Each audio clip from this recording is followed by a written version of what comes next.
By the way, এরা দলবল বেঁধে এখানে ঢুকে পড়েছে কেন? স্যার, আমি আপনাকে বলেছিলাম না, আমার হাজব্যান্ডের আজকে যা অবস্থা তার জন্য কিন্তু এনারাই দায়ী। স্যার, আমার হাজব্যান্ডের ব্যাপারে কোনো ইনফরমেশন, কোনো কিচ্ছু এনাদেরকে বলার দরকার নেই। কেন এসেছেন বলুন তো আপনারা এখানে? কি করতে এসেছেন এখানে?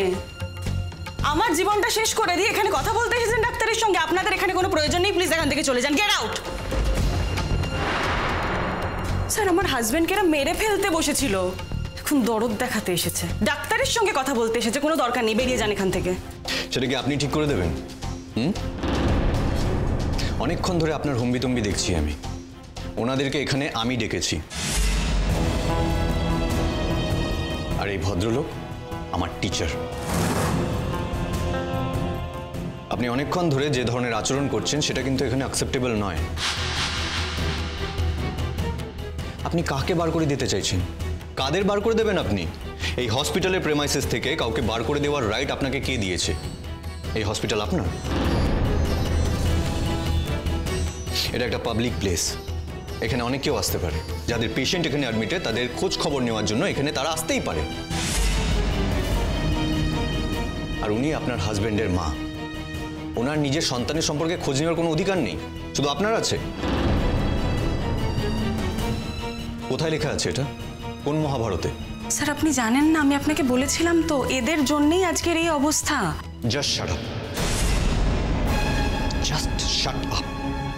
আর একটা কথাও শুনবো না আমি। এবার যদি আপনি বাড়াবাড়ি করেন তাহলে কিন্তু আমি থানা পুলিশ করব। আপনার হাজবেন্ড পয়জন নেননি, আপনার হাজবেন্ড জাস্ট জ্বর কমার ওষুধ একটু বেশি পরিমাণে খেয়ে নিয়েছে।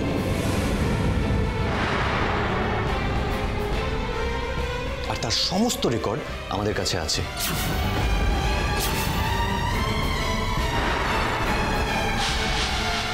এটা তো পুলিশ কেস হবে। ইনফ্যাক্ট আমি নিজে সব রিপোর্ট পুলিশকে সাবমিট করব যে আপনারা একটা নাটক করেছেন। ইয়েস, একটা ড্রামা। আপনার হাজবেন্ড দেখাতে চেয়েছে ওনার মানসিক আঘাত পেয়ে উনি মেন্টালি সিক হয়ে গিয়ে এই ধরনের ঘটনা ঘটিয়েছে। আমি আপনাকে একটা কথা পরিষ্কার বলে দিচ্ছি, আমি কিন্তু অলরেডি 2-2 4 করে ফেলেছি।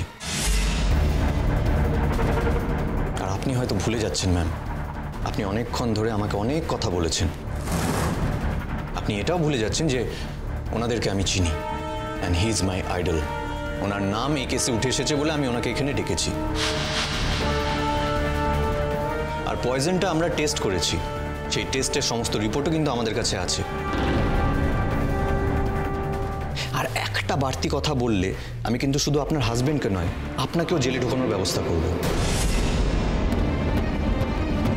কারণ আপনি অনেকক্ষণ ধরে ওনাদের হিউমিলিয়েট করছেন, অপমান করেছেন, অসম্মান করেছেন। Got my point? Now get lost. ওষুধ যা চেঞ্জ করার আছে সেসব আমি চেঞ্জ করে দেবো। আপনি দয়া করে প্রেসক্রিপশনটা রিসেপশনে রেখে যাবেন। কি হলো? আপনাকে তো দাঁড়াতে বলিনি আমি। আমাদের এখানে কিছু পার্সোনাল কথা আছে, আপনি প্লিজ এখান থেকে চলে যান। যান। আপনি কিন্তু এবার আমাকে অপমান করছেন।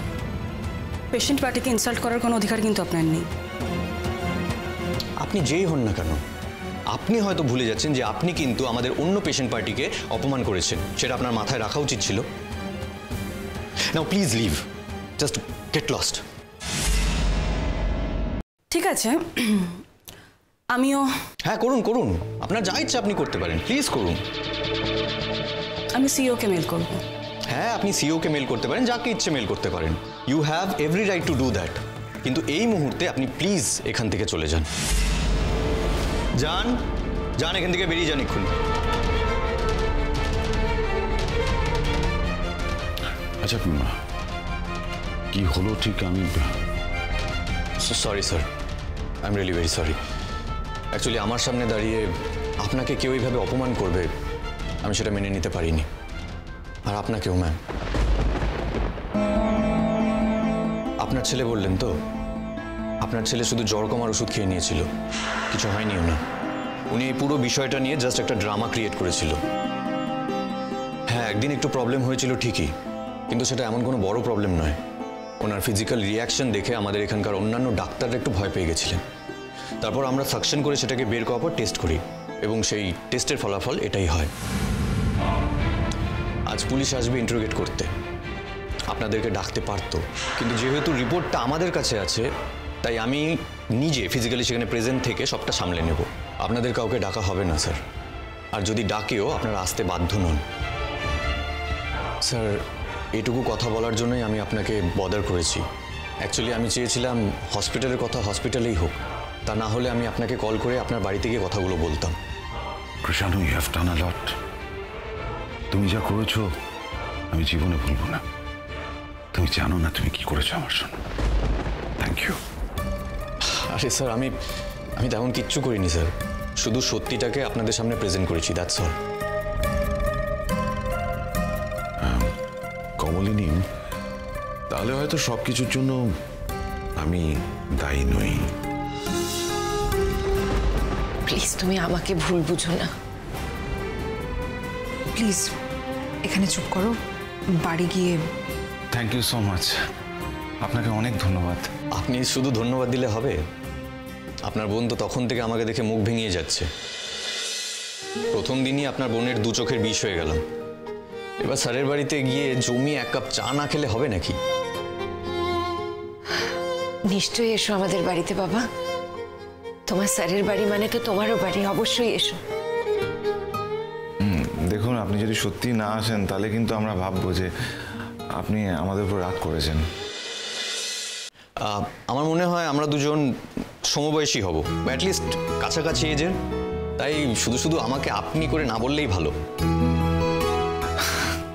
শিওর। আচ্ছা ঠিক আছে, আসবে বলো।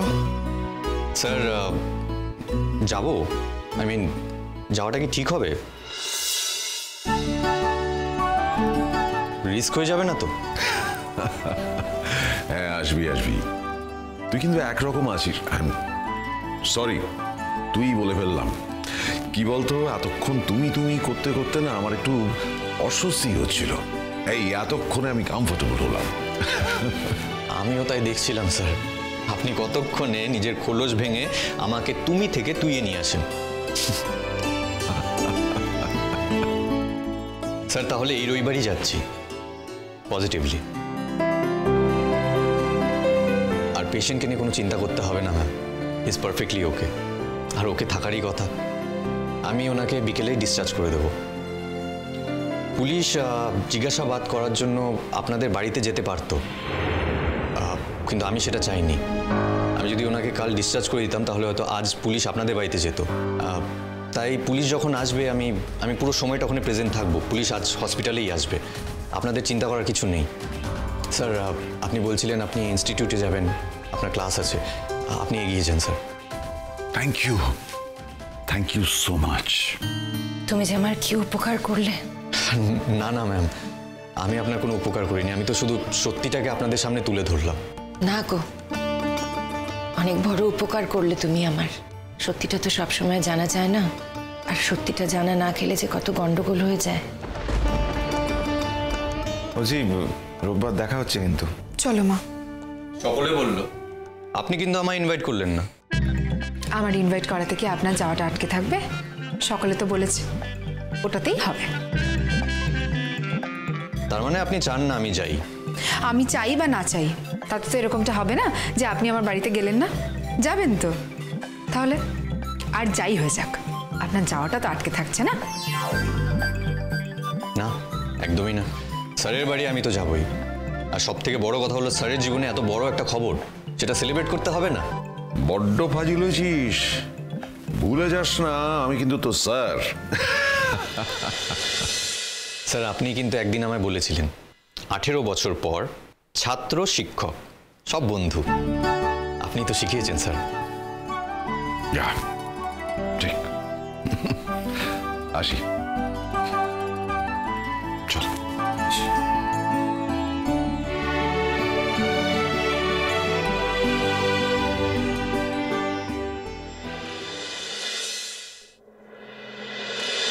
চিরসখা হে